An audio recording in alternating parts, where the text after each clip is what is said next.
Pum, pum, pum, pum. Ahí estamos. Está con la imagen de fondo todavía. Ya.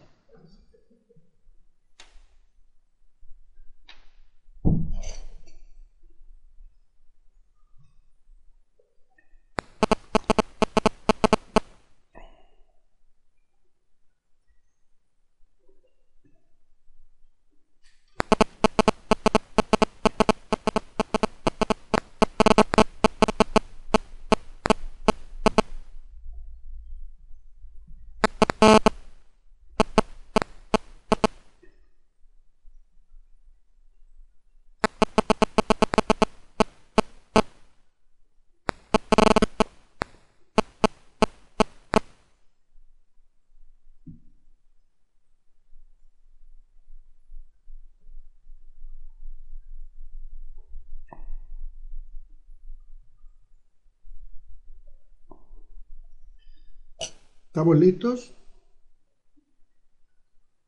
Pedro. ¿Ah?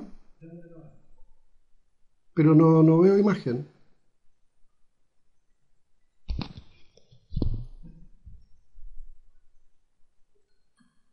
¿No veo imagen? Ah, brillante. Brillante. Ok. Bien. Muy buenas noches a todos y a todas. Bienvenidos a esta nueva videoconferencia, la número 3, tercera semana ya de estudio de este primer módulo sobre decisiones estratégicas. Buenas noches, vamos a ir por orden de entrada a la sala. Buenas noches, Ricardo, no sé quién es Ricardo, primera vez que se ve él. María Los Ángeles, Luis, Claudia, Luis, Sandra, Diego, Encarni, Mario. Muy buenas noches a todos y a todas.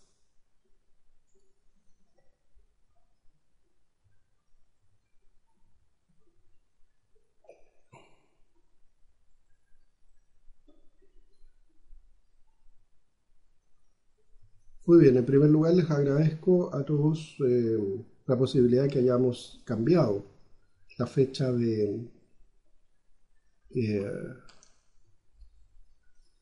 de esta videoconferencia, que está originalmente programada para el día de mañana y que la estamos haciendo el día de hoy. Esto nos da la posibilidad mañana de desarrollar tareas importantes. Muy bien.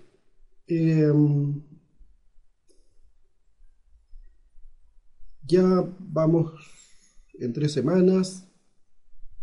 Hay 2 trabajos en curso, uno de ellos ya tiene nota, el otro cierra hoy día su entrega. Ah,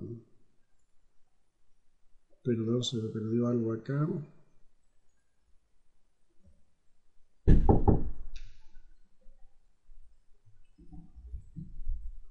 Se me perdió la pantalla.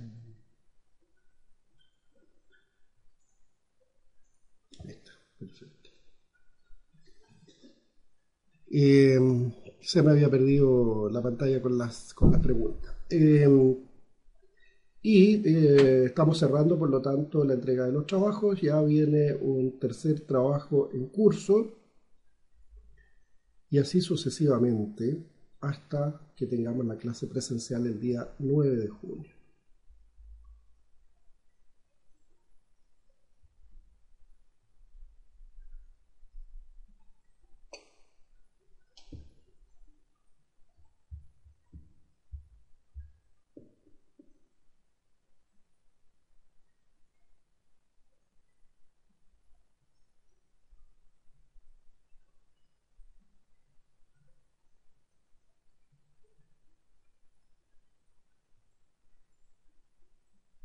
Bien, despedimos a Mario, que estaba equivocadamente en nuestra aula.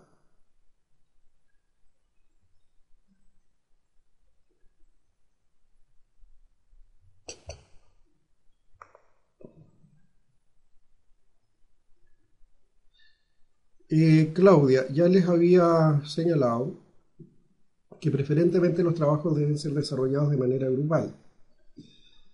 Y deben ser desarrollados de manera grupal porque la metodología es la metodología de casos. Y los casos, como ustedes saben, no tienen respuestas ni buenas ni malas. Tendrán respuestas más completas que otras, usarán mayor instrumental unas personas respecto de otras, pero no hay respuestas buenas o malas. Tienen enfoques distintos, especialmente en estos temas que son temas relativos. No hay estrategias buenas ni malas. Ex ante, las estrategias son buenas o malas en función de los resultados. Por lo tanto, una estrategia pudo haber estado muy bien formulada, pudo teóricamente haber considerado todo, y no obstante eso no haber funcionado. Y los resultados entonces son negativos. Esto quiere decir que lo que buscamos, por lo tanto, es un nivel de conversación, de discusión, de reflexión y de complementariedad.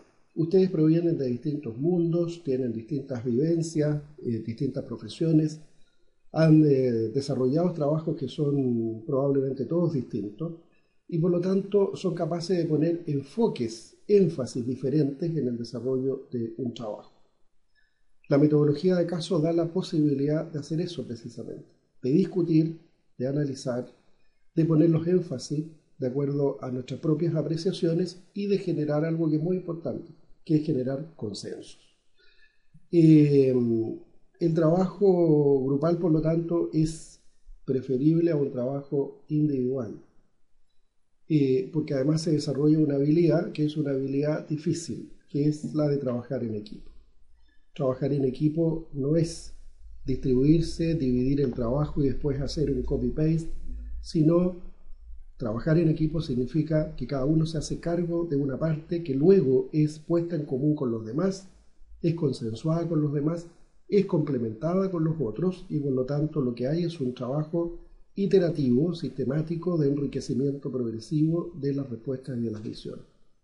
Al final lo que se entrega tiene que ser el fruto de un consenso global en que todos se sientan debidamente representados y todos entiendan que han aportado al desarrollo de ese trabajo. Además, una metodología de esta naturaleza tiene que ser capaz de evitar el efecto free rider, es decir, por ejemplo, si tenemos un grupo de 4, lo más probable es que trabajen 3 y uno no trabaje. Ese efecto queremos evitarlo. Por lo tanto, idealmente los grupos no debieran ser más de 3. 3 es un número adecuado para enfrentar trabajos de esta naturaleza y permiten hacer una distribución más o menos equilibrada del trabajo. Así que, en resumen, Claudia, es deseable que los trabajos sean hechos grupalmente.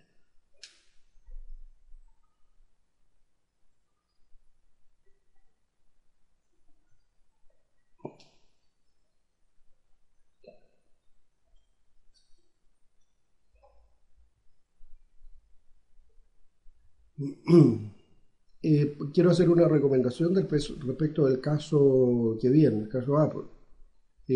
Todo el material que aparece ahí es un material que por cierto, no tiene la actualidad del momento que hoy vive la compañía. En consecuencia, es necesario que ustedes indaguen algo más respecto de la situación actual de Apple, a pesar de que parte de las preguntas dicen relación con las épocas históricas anteriores, pero es bueno tener la imagen de conjunto de lo que está ocurriendo con Apple.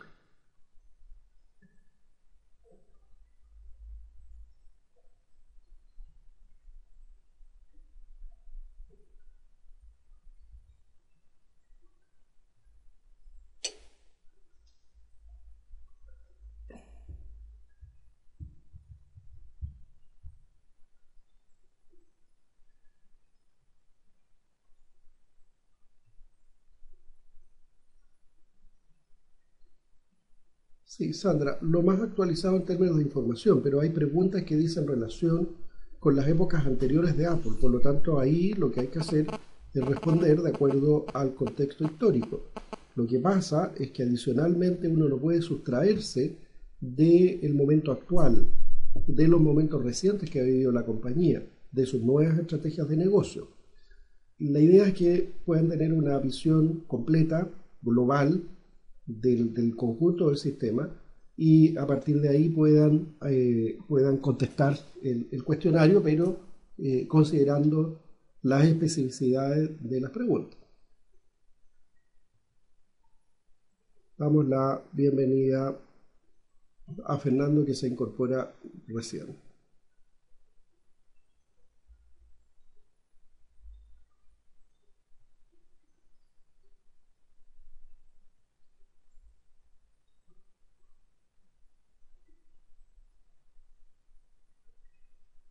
A propósito, Claudia nos señala que a propósito de las formas de organización y la visión de liderazgo, ¿cuál es tu opinión de la mejor forma de organización y liderazgo?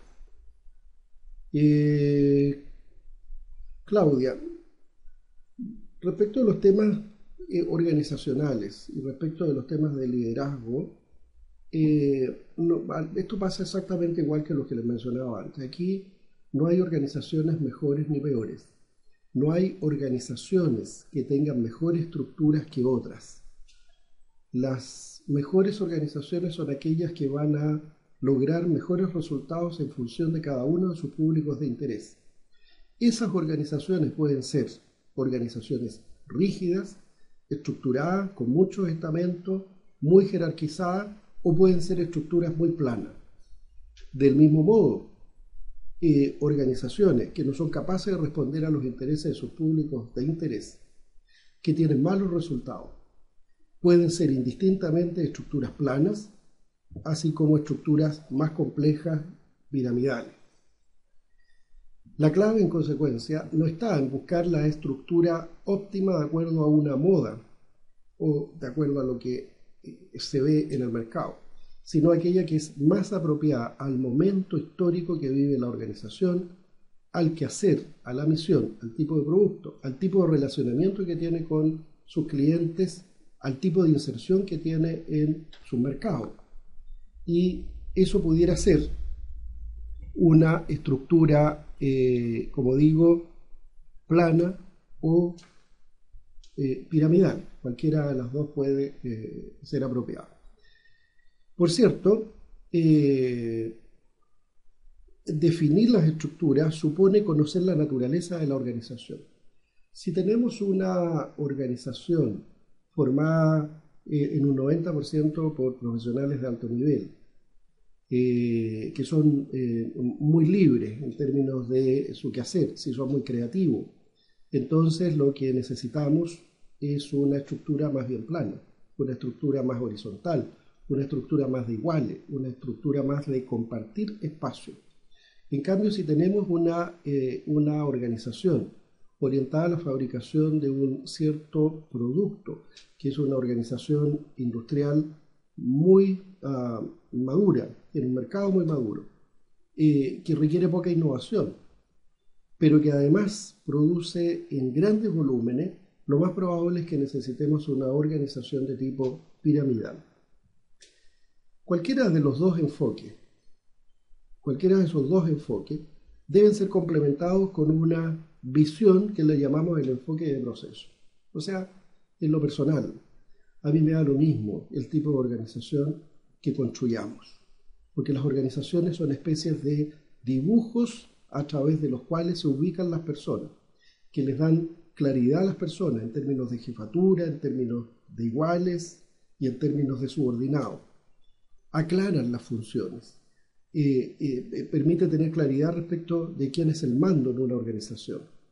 Pero, en rigor, lo que ocurre en las organizaciones es que hay una secuencia de actividades a través de las cuales se agrega valor en relación a los clientes. Más importante que definir el tipo de estructura, lo que nosotros deberíamos hacer es definir esa secuencia de actividades y administrarlas, manejarlas, gestionarlas adecuadamente. Ese es el enfoque por proceso. Complementariamente a eso, tenemos que fijarnos ahora en la complejidad de la organización. Y una organización compleja de carácter global, por ejemplo, puede que requiera una organización más bien de tipo divisional, o una organización en base a productos, o una organización mixta, híbrida. en que tenemos por una parte una estructura funcional local y por otra parte tenemos unas líneas de proyectos o de productos que atraviesan las organizaciones que están ubicadas en distintos países, regiones o áreas geográficas. Esta estructura, por cierto, son bastante complejas, son lo que llamamos las estructuras híbridas o mixtas.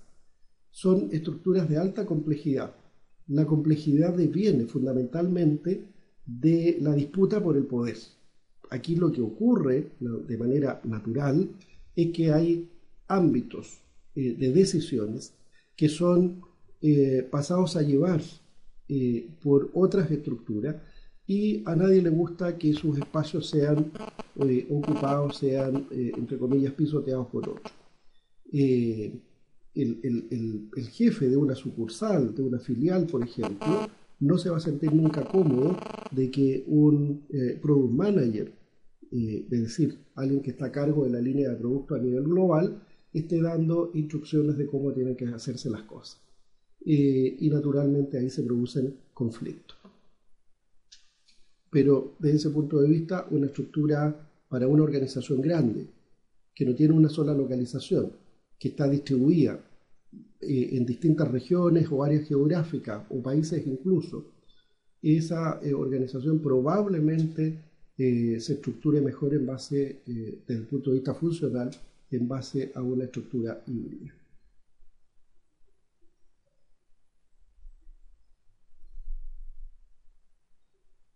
En efecto, una de las cosas que se me olvidó mencionar es lo que plantea Luis. En las estructuras funcionales no aparece por ninguna parte el cliente. En las estructuras funcionales lo que ocurre es que estas son verdaderas divisiones, que son compartimentos estancos cuyos flujos de información y de energías principales están en el sentido vertical, hacia arriba y hacia abajo. Hacia arriba sube la información, hacia abajo bajan las órdenes. Esas estructuras, que son los típicos organigramas, no tienen, en ninguna parte aparecen los clientes. Y por lo tanto ya eso es un indicio de que esa estructura no es suficientemente apropiada. No es suficientemente apropiada dado nuestro foco, nuestra necesidad de que los clientes tengan una dedicación, estemos orientados de manera especial a satisfacer sus necesidades, sus requerimientos o sus expectativas. Por lo tanto, uno de los principales problemas es la pérdida de foco en los clientes. Un segundo problema tiene que ver con las dificultades de coordinación.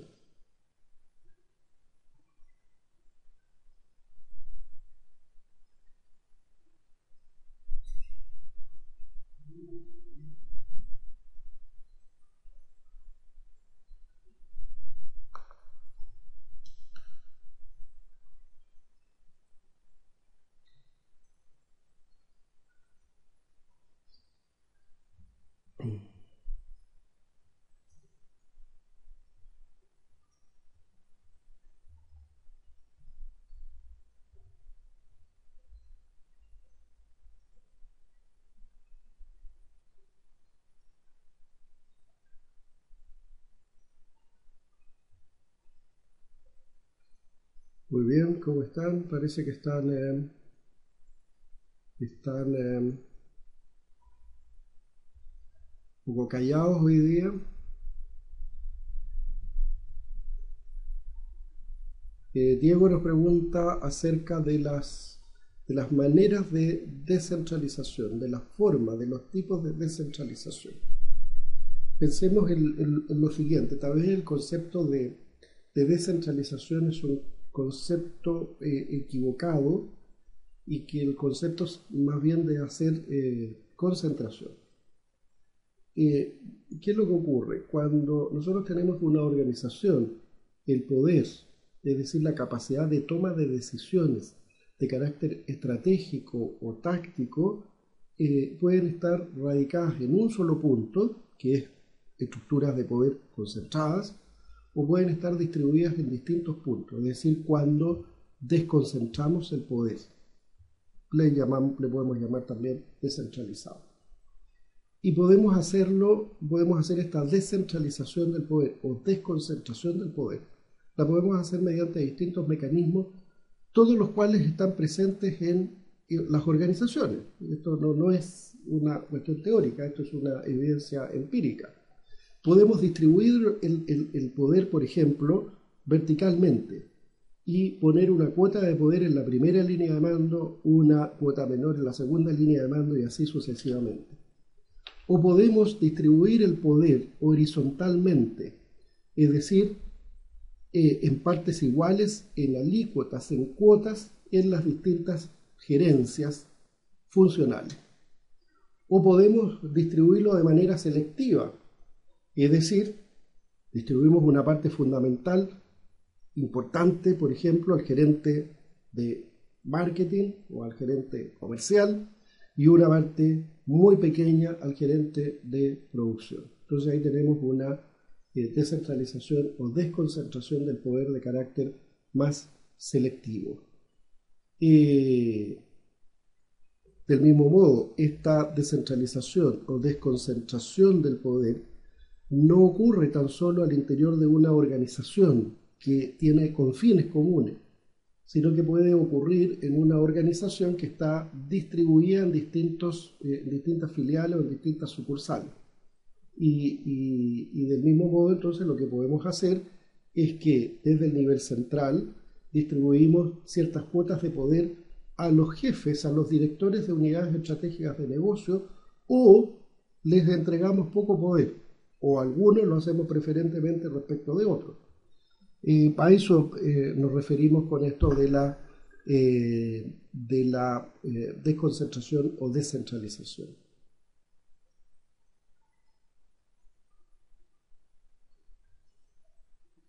Claudia nos hace una reflexión. La verdad es que sentía que la distribución funcional estaba un poco out, que se mantenía en Latinoamérica más que en Europa. Esa es la pregunta. Perdón, se me olvidaba la parte del liderazgo en el caso de Claudia. Hablamos sobre las estructuras funcionales, no hablé sobre el tema del liderazgo. En el tema del liderazgo, aquí la situación es un poco menos, yo diría, es un poco menos flexible que respecto a los temas de las estructuras. Y para mí, les insisto, el tema de las estructuras es un tema absolutamente secundario, no es el foco principal del cual tenemos que ocuparnos. Tenemos que hacer estructura porque tenemos que ordenar los recursos. Uno. El tema del liderazgo, en cambio, tiene fuerte incidencia sobre la calidad en la toma de decisiones y sobre los resultados de la organización, sobre la calidad de los procesos, por lo tanto, y sobre la calidad de los resultados. Está absolutamente claro que nosotros tenemos que pasar progresivamente desde el paradigma de la jefatura al paradigma del liderazgo. Los paradigmas o el paradigma de la jefatura es alguien que manda, alguien que ordena, alguien que dirige, alguien que está investido de una cierta capacidad de toma de decisiones por algún acto administrativo o porque se ubica en un cierto nivel en la estructura.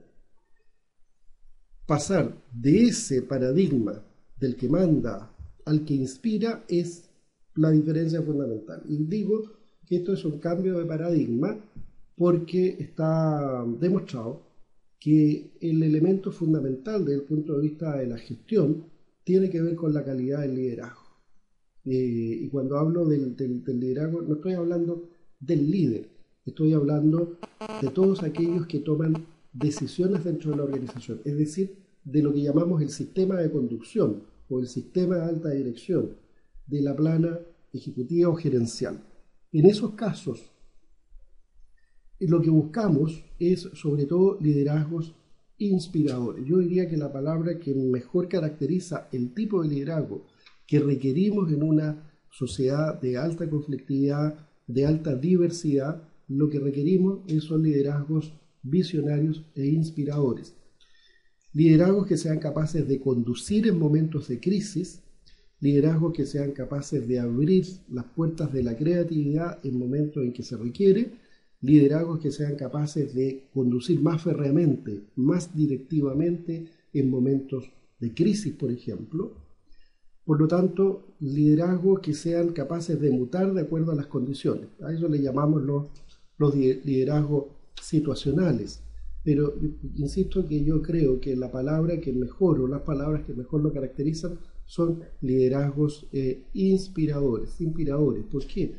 Porque si existe el concepto de líder, es porque existe el concepto de seguidor también. Si hay un líder es porque hay otros que están detrás. Un líder es finalmente aquel que logra que los demás estén suficientemente convencidos de que el camino que les está mostrando quien va adelante es el camino adecuado, que no van al despeñadero, sino que van en un camino de construcción de valor para la organización, para la sociedad, para los clientes y para ellos. De esos tipos de liderazgo se ha demostrado que son capaces de transformar las organizaciones, las transforman radicalmente y las transforman de organizaciones promedio en organizaciones de clase mundial, organizaciones excelentes.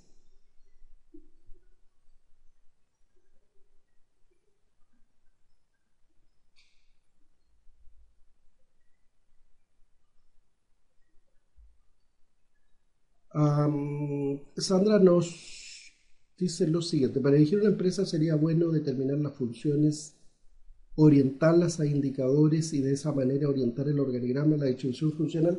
Sandra, esta es una muy buena pregunta porque, de acuerdo a lo que mencionábamos antes, la estructura funcional, es decir, aquella que está estructurada de acuerdo a una cierta funcionalidad, es una estructura que no se orienta al cliente. Por lo tanto, uno de los grandes errores que cometen nuestras organizaciones es que no solo no miran en función del cliente, sino que además establecen un conjunto de metas, de indicadores y de metas asociados a objetivos funcionales que pueden estar disociados, es decir, desalineados respecto de los objetivos corporativos. Dicho de otra manera, funcionalmente podemos cumplir muy bien nuestras tareas y tener muy buenos indicadores y no obstante eso no estar contribuyendo para nada al logro de los objetivos generales. ¿Qué sentido tiene? Por lo tanto, esa es la pregunta. ¿Qué sentido tiene cumplir objetivos funcionales si finalmente la globalidad de la organización no va a cumplir sus propios objetivos? De ahí que es un gran error que definamos objetivos funcionales, porque no son las funciones las que agregan valor, no son las especialidades las que agregan valor. Lo que agrega valor son los procesos. Por lo tanto, lo que debiéramos hacer es poner indicadores y metas de desempeño de los procesos, no de las áreas funcionales. Eso es bastante más complejo porque requiere, como digo, un enfoque por proceso. Y la verdad de las cosas es que el enfoque por proceso es algo relativamente ausente. Está presente en el lenguaje, pero en la acción está muy poco presente. En consecuencia, no le ponga indicadores al organigrama, a las funciones. Identifique cuáles son los procesos principales y esos procesos principales explíquelos desde un punto de vista multifuncional y póngale indicadores a esos procesos. Rápidamente se dará cuenta dónde están los problemas de eficiencia de los procesos, en qué áreas funcionales están y operará cambios en esas áreas funcionales. La toma de decisiones, dice Sandra, debe ser considerar la opinión del equipo, basta con los criterios directivos. En la toma de decisiones, esto es absolutamente relativo. Esto tiene que ver con un concepto que se llama despliegue. ¿Cuál es el despliegue de la toma de decisiones? Y la verdad es que tampoco hay una regla clara en el sentido de señalar que aquellas organizaciones que son más participativas o más democráticas tienen mejores resultados que aquellas que son más directivas, de estilos más directivos o estilos más autocráticos. No hay evidencia que apunte en un sentido u otro. Nuevamente volvemos sobre la discusión anterior.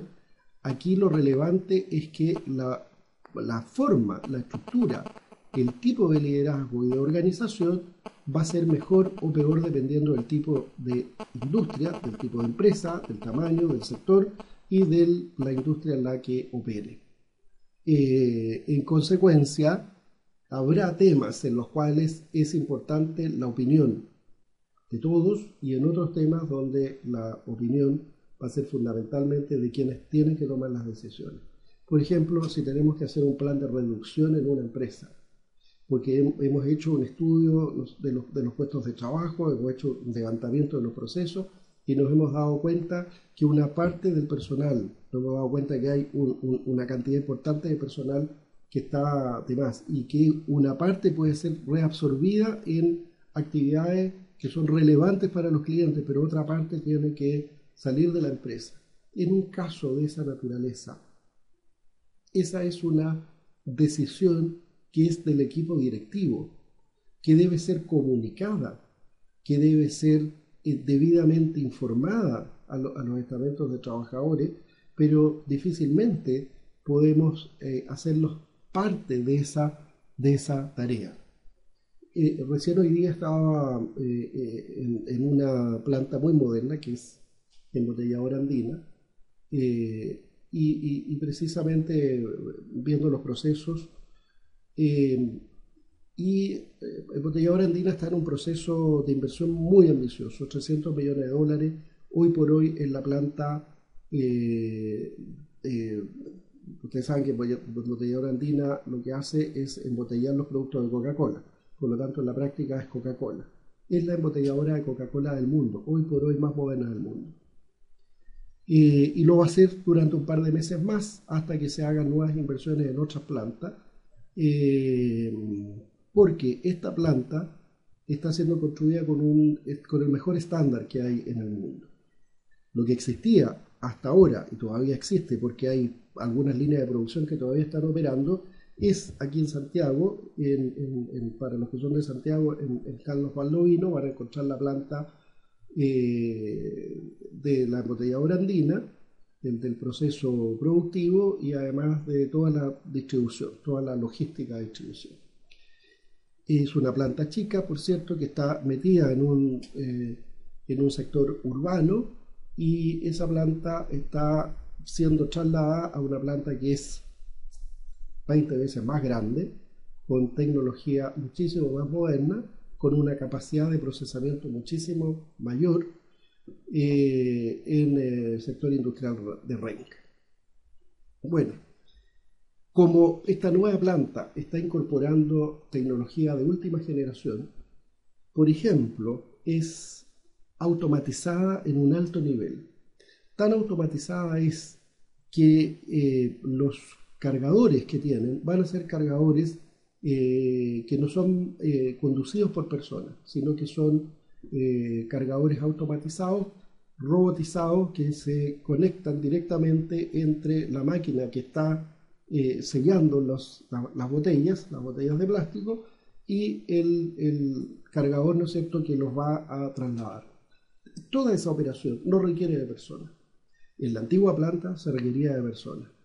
La decisión estratégica de cambiar tecnología, de transformarse en la planta más moderna del mundo hoy día, esa decisión es una decisión estratégica que compromete fundamentalmente a quienes toman decisiones sobre la organización. Esa decisión es del directorio.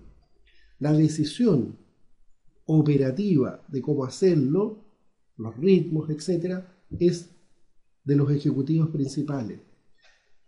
Aquí lo que está ocurriendo es que hay una cantidad importante de personas que en la nueva planta ya no son necesarias. Por lo tanto, ha habido planes de despido,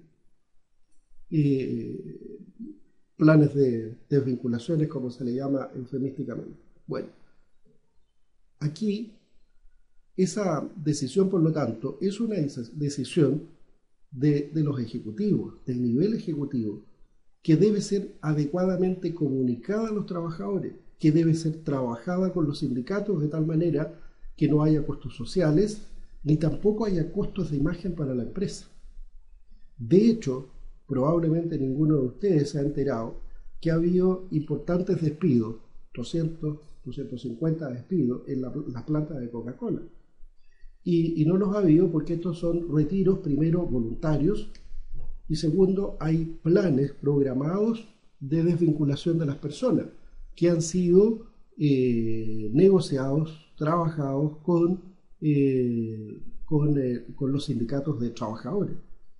Bueno, eso se trabaja de manera más democrática, pero las decisiones no pueden ser, en ese caso, democráticas. Entonces, lo que quiero decir es que hay cierto tipo de decisiones cuyo despliegue es total, debe alcanzar a todos los trabajadores de los distintos estamentos. Pero hay otro tipo de decisiones que requieren que sean tomadas fundamentalmente por quienes conducen la organización y no por todos.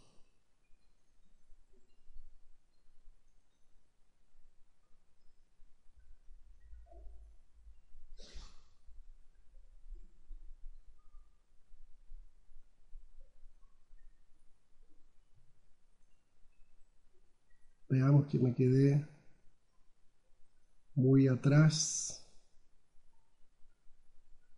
La desconcentración del poder puede consignarse a través de cargos subdirectivos. Sí, la desconcentración del poder puede hacerse a cualquier nivel.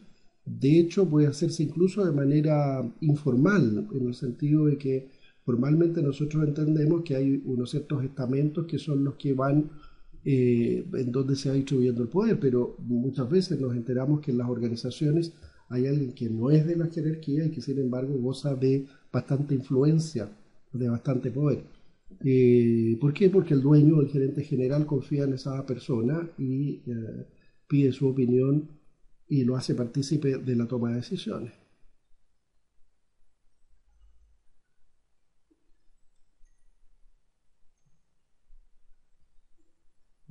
Considerando el tipo de liderazgo, sí, por eso digo, depende mucho del tipo de decisiones, se considerará un despliegue total o parcial. Y por cierto, tiene también una connotación respecto del tipo de liderazgo, porque en organizaciones donde los líderes son más autocráticos, la verdad es que va a haber poco espacio para que todos participen de la toma de decisiones. Es decir, tiene esas dos componentes.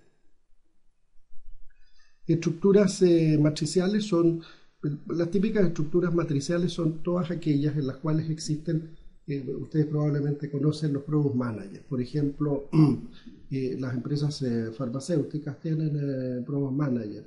Los grandes laboratorios tecnológicos tienen product managers, que son aquellos que dirigen esa línea de producto.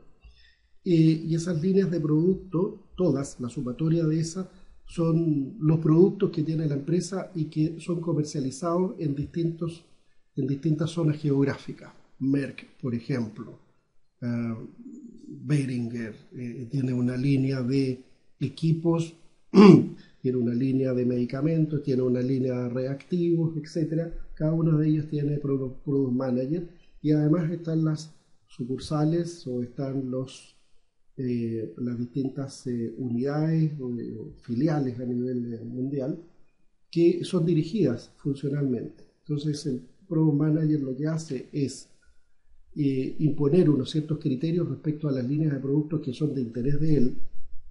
Y por otra parte tenemos a el jefe, ¿no es cierto?, quien dirige la organización funcionalmente y dirige sus aparatos productivos y de venta. Y tiene sus propios objetivos, que no necesariamente son los objetivos similares o alineados con los objetivos que tienen los product managers. Eso es un ejemplo muy claro y el caso de Merck, de Behringer, el caso de Procter & Gamble, todas estas organizaciones operan de esa manera.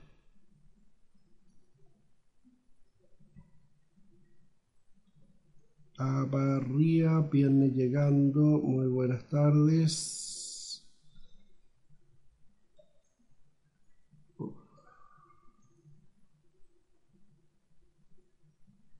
No existen empresas totalmente descentralizadas.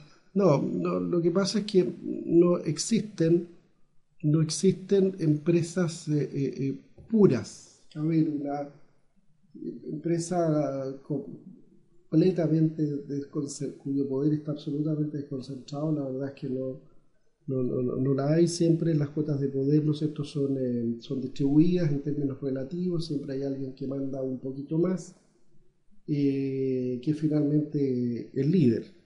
Y completamente concentrada, yo diría que sí. En el caso de las empresas concentradas, en que el poder está concentrado, lo observamos con bastante nitidez en el caso de las empresas familiares. En el caso de las empresas familiares pequeñas o medianas, claramente el poder está concentrado en el líder. En estos casos, el líder es quien detenta el poder casi de manera absoluta, y lo delega muy poco, Por eso es que hay grandes cambios que deben hacerse a nivel sobre todo de las empresas familiares, y las empresas familiares sufren una gran mutación cuando pasan desde la primera generación a la segunda generación, y con grandes quiebres además, porque el control que ejercía el patriarca familiar, quien detentaba todo el poder, tiende a diluirse después en la segunda generación de hijos, normalmente profesionales, ¿no es cierto?, que empiezan a tomar posiciones en la empresa. Y uno la posición de control de finanzas, el otro la posición de control comercial, etcétera. Y por lo tanto el poder del dueño tiende a diluirse. Ahí se produce un quiebre que es muy, muy importante. Yo diría que muchas de las empresas de primera generación son bastante autocráticas. Y por cierto, lo son dos organizaciones que no son empresas. Porque esto no es válido, como lo conversamos en algún minuto. Los problemas de las organizaciones son comunes, sean estas empresas privadas, sean servicios públicos, sean organizaciones sin fines de lucro. Y hay organizaciones que son con poder tremendamente concentrado. Es el caso de las estructuras eclesiásticas, por ejemplo, las iglesias, y adicionalmente los ejércitos. Y en el caso en ambos casos es absolutamente explicable las razones por las cuales el poder tiende a concentrarse tanto. Yo no me imagino un ejército que sea altamente participativo y altamente democrático, que en un conflicto bélico todos opinen, y unos digan tenemos que ir en un sentido y otros en otro sentido. Ahí se necesita claridad de mando, y por lo tanto en los ejércitos lo que se hace es enseñarle a las personas a obedecer, no a deliberar, sino a obedecer.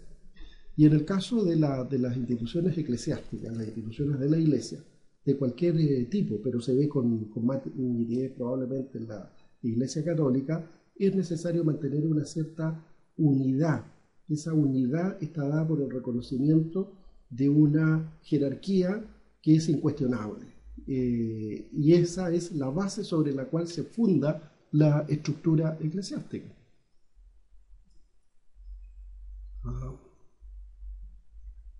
Problemas de señal, departamentalización funcional es muy utilizada en Chile, sí, es muy utilizada en Chile en todas partes. Eso es muy común, porque es lo primero que se nos viene a la cabeza. Si nosotros, todos nosotros que estamos en esta sala virtual, nos organizamos, lo más probable es que nos organicemos en base a funciones.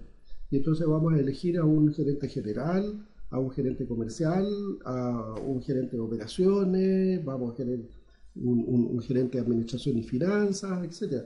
Esa es la organización natural que se nos viene a la mente. De hecho, si ustedes que lo van a ver en su proyecto de final de máster, también se les va a pedir un tipo de organización. Y el tipo de organización que van a estructurar es una estructura de esa naturaleza. Es la que aparece en una presentación de PowerPoint. Ustedes ponen ahí imágenes, tipos de imágenes, organigramas, y aparecen los organigramas funcionales. Eso es así. Y la verdad es que yo no digo que haya que luchar contra eso. No, esa es la realidad. Lo que tenemos que hacer es agregar un enfoque adicional a ese. Eso es todo.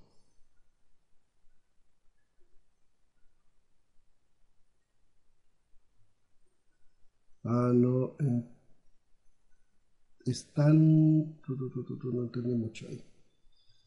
Guillermo viene entrando, podría hablar de BPM. No había visto esto.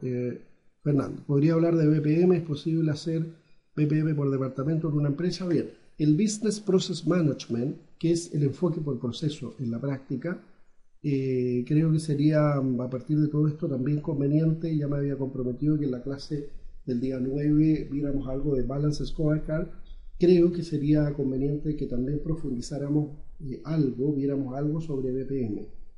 BPM es en la práctica el enfoque por proceso, es el levantamiento de procesos, es entender la organización en función de los procesos de negocio.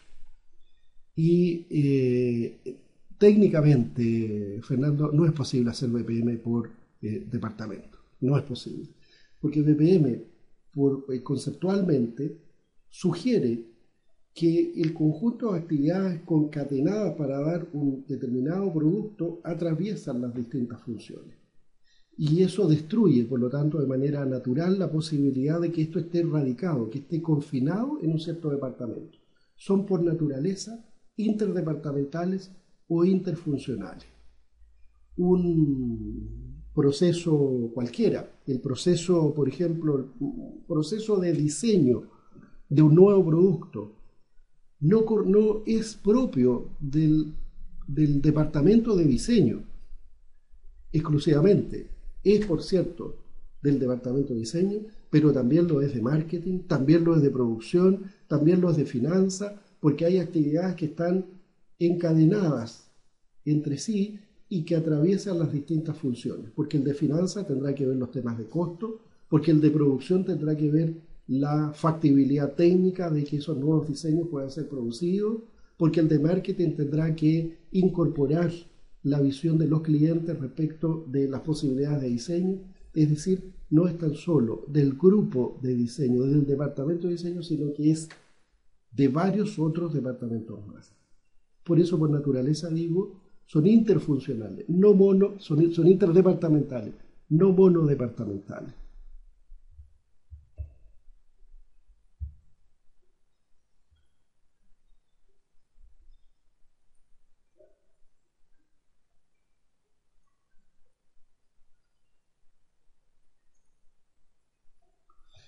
Guillermo tiene mucha razón. Hoy día las organizaciones matriciales, que son las más difíciles de estructurar, las más difíciles de formar, las más difíciles de gestionar, son a su vez las que nos ofrecen el mayor potencial de desarrollo en las organizaciones. Porque aquí esto es exactamente igual a lo que conversábamos al inicio, si las tareas hay que hacerlas individualmente o grupalmente. Y decimos, preferimos el trabajo grupal porque se desarrolla una habilidad que en general está muy poco desarrollada, que es la capacidad de trabajar en equipo. Una organización matricial obliga a que trabajemos en equipo, obliga a que no nos enfrasquemos en nuestras propias lógicas con nuestras limitaciones, sino que incorporemos a nuestro ámbito de trabajo a otros que tienen lógicas, enfoques, énfasis distintos. Por lo tanto, cuando tenemos una organización distribuida territorialmente, entonces tenemos la posibilidad fácilmente de hacer una organización de carácter matricial.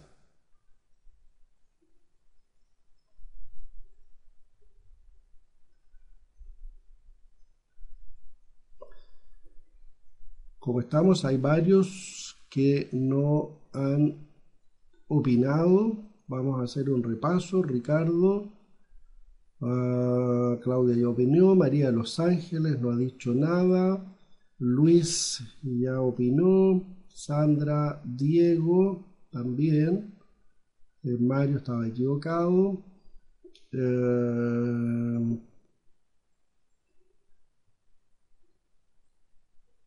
Y Fernando ya opinó, Claudia también, Claudio Chung también, Albania también. Parece que nos está faltando María de Los Ángeles, que no ha opinado, no ha preguntado nada hasta este minuto. Nos quedan todavía algunos minutos para compartir esta sesión.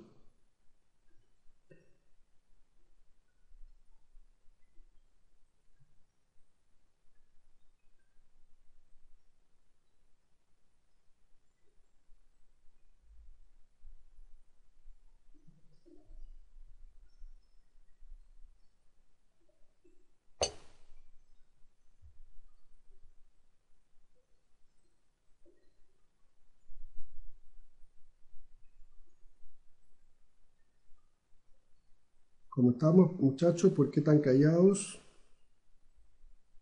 Vamos, yo sé que están cansados, que han leído bastante, que están haciendo las tareas, que están pensando probablemente en, eh, en sus tareas, en las entregas. Hoy día se entrega la segunda tarea, pero bueno, eh, esta es una oportunidad a través de la cual podemos compartir y resolver dudas.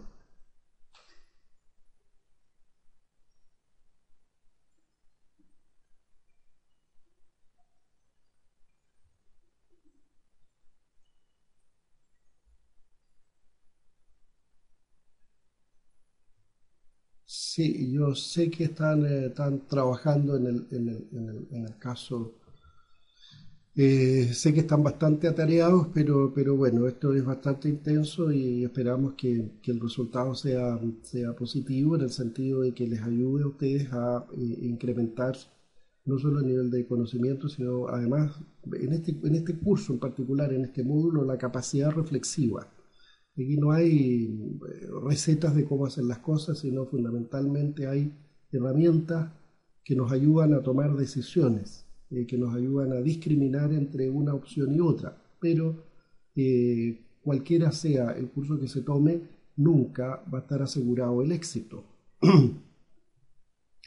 Sí, pueden hacer los mismos grupos. Yo creo que en general me pareció la segunda tarea bastante bien lograda. Creo que no solo se aliviana la carga trabajando en grupo, sino que además se aportan visiones distintas y eso ayuda bastante desde el punto de vista de contenido, pero también desde el punto de vista formal.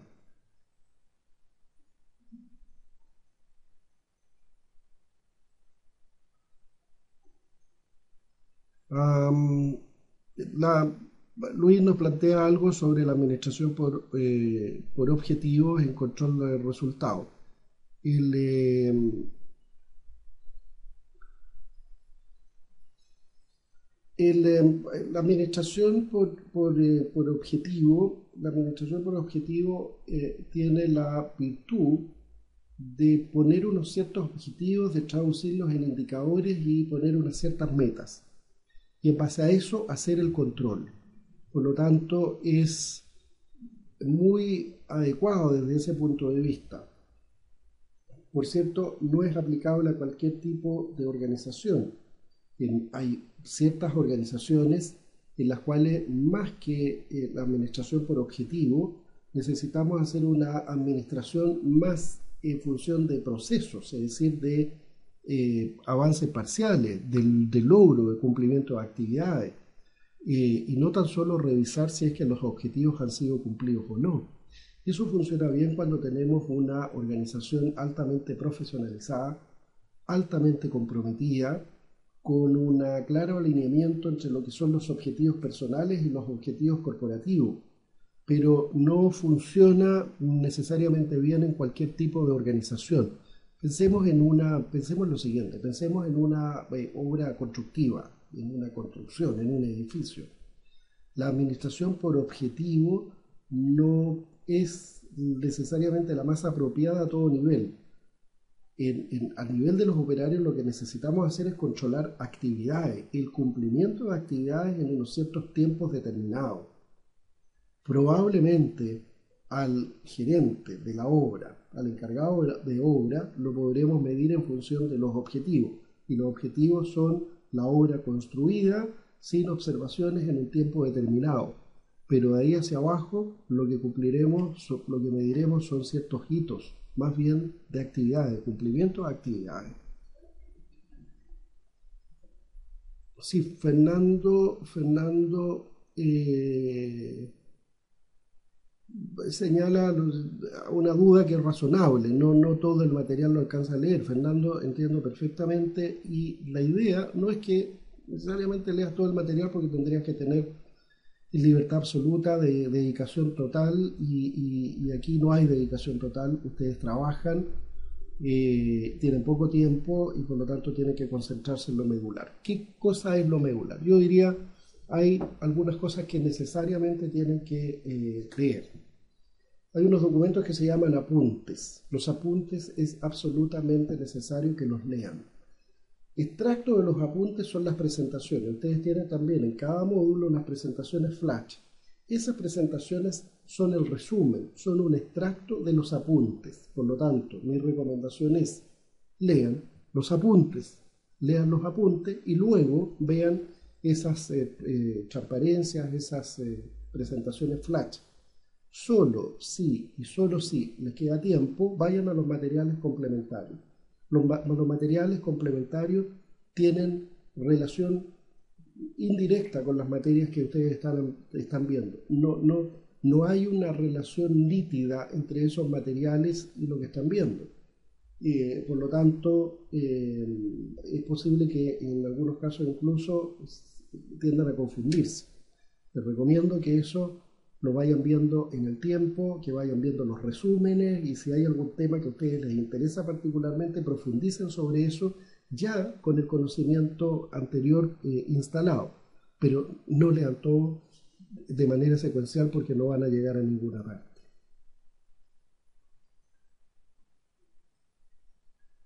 No hay problema, Claudio, se entiende perfectamente. Hay varios que están con problemas en la señal, van a tener que revisar sus conexiones para no perder el hilo de las conversaciones. El trabajo en grupo produce sinergia, permite el desarrollo de objetivos estratégicos como trabajo en equipo y liderazgo. Cuando es un aporte, yo estoy absolutamente comparto esa opinión, Guillermo, y propicio el trabajo en equipo. Pensando en el trabajo de Mincer y en el caso de Coca-Cola, las empresas al momento de invertir no siempre utilizan los recursos generados. La deuda en estos casos no es mal vista, en general no, al revés. Siempre es mejor trabajar con el dinero de otros que con el dinero propio. Por cierto, tampoco esto es una verdad absoluta. Conozco empresas en que la clave de su éxito y de la tranquilidad de su dueño es cero deuda, pero hay otras empresas que trabajan en el límite de las deudas y lo hacen porque finalmente les resulta más conveniente endeudarse. No es malo endeudarse, lo importante es tener la capacidad suficiente de generación de recursos para pagar esas deudas. Esa es la clave.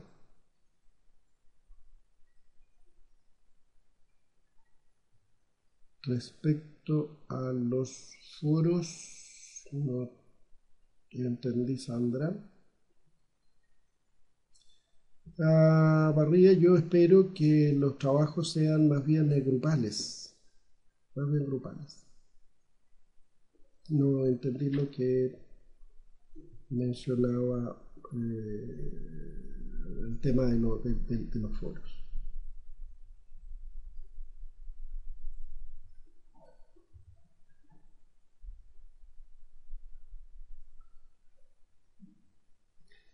Bien, ¿cómo estamos hasta ahora?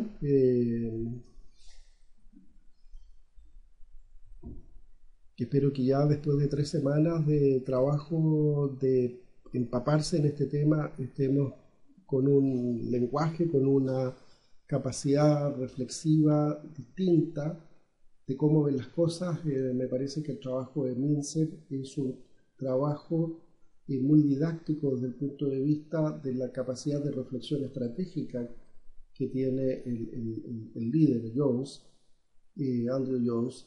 Y si ustedes se fijan, ahí lo que hay es traducir los problemas de una organización en 3 o 4 temas centrales.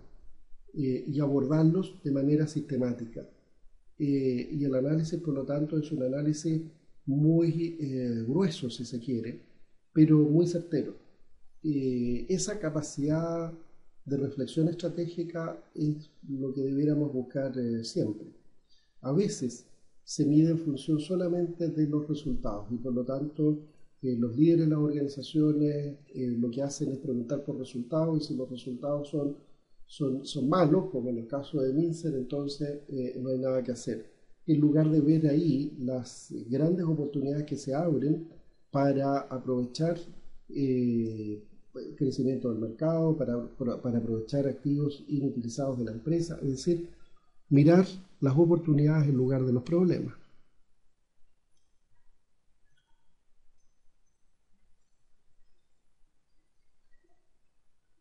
Hasta el momento no ha habido movimiento en los foros, efectivamente no ha habido movimiento. En la medida que ustedes pongan algún tema, los contestaremos. El foro es una herramienta a través de la cual uno pone un tema y yo sugiero, porque hay muchísimos temas, yo sugiero que ustedes pongan el tema y sobre eso vamos interactuando los demás. Yo hago una revisión entonces cada cierto tiempo, tratando de cerrar, tratando de dar una opinión más global respecto a la discusión que se ha generado en el foro.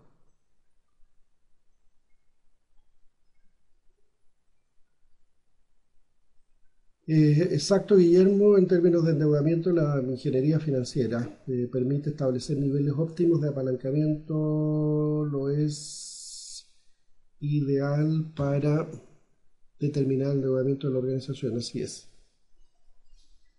Así es, hay endeudamiento ideal que tiene que ver, ¿no es cierto?, con la cantidad de activos, que tiene que ver con la relación entre pasivos y activos, que tiene que ver con la capacidad de generar flujo de caja, con la carga financiera general de la empresa, con la cantidad de recursos que se van para pago de intereses, en fin, hay varias variables ahí y todos esos indicadores de tipo financiero los van a ver en el módulo correspondiente.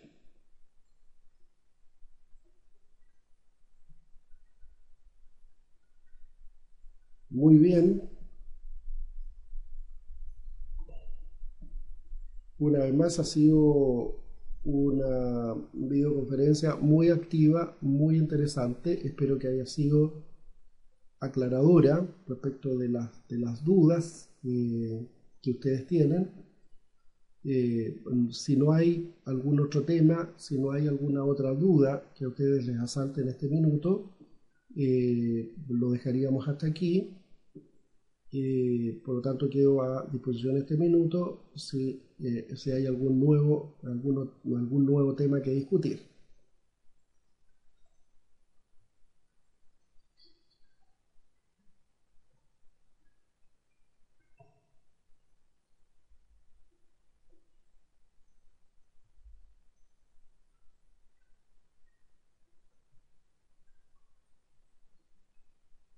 Parece que no hay temas nuevos.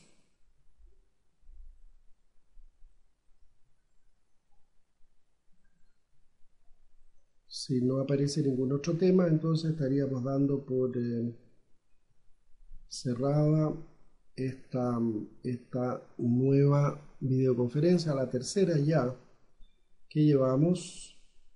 Eh, Están todos apurados por ir a trabajar en su trabajo y presentarlo. Espero ya mañana tener retroalimentación a todos los trabajos y las notas correspondientes al caso Minci. Muy bien, nos vemos la próxima semana. Espero que sea una muy buena, que tengan un muy buen fin de semana, que trabajen relajadamente, que estudien en los momentos en que puedan sacarle el máximo de provecho. Y nos vemos la próxima semana y recuerden que el 9 de junio tenemos una sesión de carácter presencial.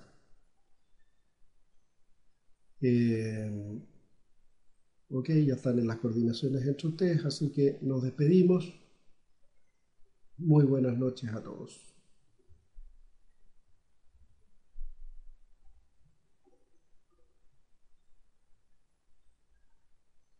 Buenas noches, Claudia, Encarni, Claudio, Sandra, Guillermo, Diego. Sandra ya la había nombrado. María de los Ángeles, María y Luis. Gracias a todos por su asistencia y nos vemos la próxima semana.